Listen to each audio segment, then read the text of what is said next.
Hoy vamos a sumergirnos en un texto que describe un conflicto de proporciones cósmicas. Una batalla que, según esta fuente, está a punto de llegar a su clímax, justo en nuestra época.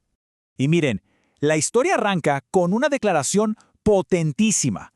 La fuente establece de entrada que la raíz de todo conflicto es una rebelión ancestral, una rebelión contra un orden divino, con un único propósito: destruir la ley de su creador. Así que entramos en la primera fase de este conflicto. Aquí se nos presenta el fundamento de esta lucha, que, ojo, no es un evento aislado, sino una controversia que se ha extendido a lo largo de los siglos. El texto le da un nombre a todo este enfrentamiento: la gran controversia. Y este es el concepto clave para entender todo lo que sigue. Es básicamente una batalla de ideas entre la autoridad de la ley divina y los intentos constantes por desacreditarla. Y esta lucha, que según el texto empezó en el cielo, ha bajado a nuestro mundo. El campo de batalla actual, nos dice la fuente, es este choque constante entre las leyes creadas por los hombres y los mandamientos que vienen de Dios. Entonces, ¿cómo se ve esta guerra en nuestro tiempo? Bueno, el texto describe un mundo que ha perdido su norte, su ancla moral. Una sociedad que va a la deriva, sin un fundamento claro. Y aquí viene un diagnóstico que es cuanto menos sorprendente. La fuente afirma que este rechazo a la autoridad divina no es algo que pasa solo en el mundo secular, no. Ha penetrado y muy profundo en las propias instituciones religiosas. Esta imagen lo deja muy claro, ¿no? La disyuntiva que plantea el texto es esta. Por un lado, una sociedad basada en la ley divina, que lleva al orden y la justicia. Y por el otro, la ausencia de esa ley, que según nos dice la fuente, conduce inevitablemente a la anarquía y al caos. Para darle más peso a este argumento, la fuente apunta a un momento muy específico de la historia, la Revolución Francesa. Se presenta como un experimento a gran escala, una prueba real de lo que pasa cuando una nación decide rechazar formalmente las restricciones divinas. Y las predicciones del texto son bastante detalladas. El colapso no sería solo espiritual, sino total. Se habla de que la propiedad ya no estaría segura, de que el matrimonio dejaría de ser un pilar fundamental, y de que la paz misma, la tranquilidad, se desintegraría sin ese único fundamento, que, según esta visión, es lo que sostiene a la sociedad. Pero, claro, esta guerra no siempre se pelea de la misma manera. El texto argumenta que la estrategia del engaño ha evolucionado, se ha adaptado a los tiempos que corren. Y aquí hay un cambio clave. Como suprimir las escrituras se demostró imposible, el nuevo objetivo es otro: minar la confianza en su autoridad. Ya no es un ataque al libro en sí, sino a la creencia en el libro. Bien, ¿y cómo se logra esto?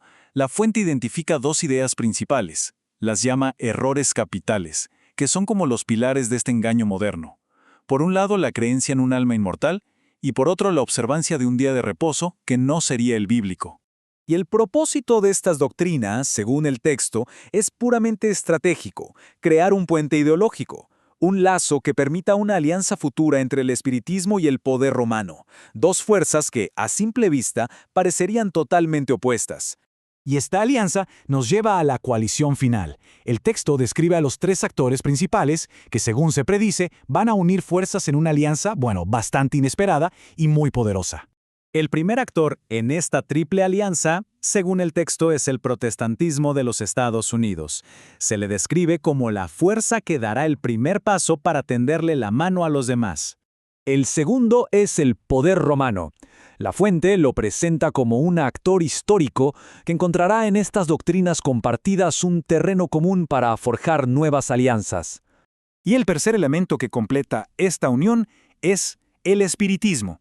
Se dice que ganará aceptación al imitar al cristianismo y al realizar supuestos prodigios. Esta cita lo resume todo.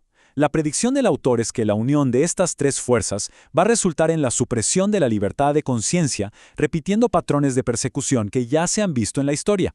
Y todo esto nos lleva al punto culminante de la narrativa, la etapa final. El momento en que todas estas tensiones acumuladas finalmente estallan en un conflicto abierto y, según parece, definitivo. El escenario que se pinta es, francamente, apocalíptico. Un mundo sumido en el caos por desastres, por plagas, y en medio de esa desesperación, la gente va a buscar desesperadamente una causa, un culpable para tanto sufrimiento. Y aquí la pregunta es directa y crea un momento de tensión tremenda. Si el mundo está en ruinas, ¿A quién se va a señalar como responsable de haber traído la ira de Dios? La respuesta del texto es paradójica y contundente. Justamente a aquellos que se mantuvieron fieles a los mandamientos divinos, se les acusará de ser la causa de todos los males del mundo. Se les acusará de ser obstinados, rebeldes, enemigos del orden. Se les va a señalar como la verdadera razón de la ruina de la sociedad. ¿Y por qué? Simplemente por insistir en obedecer la ley de Dios por encima de todo. Al final, todo se reduce a esta elección fundamental. El texto cierra con esta pregunta, dejando a cada persona frente a la misma disyuntiva que ha impulsado este conflicto desde su mismísimo origen.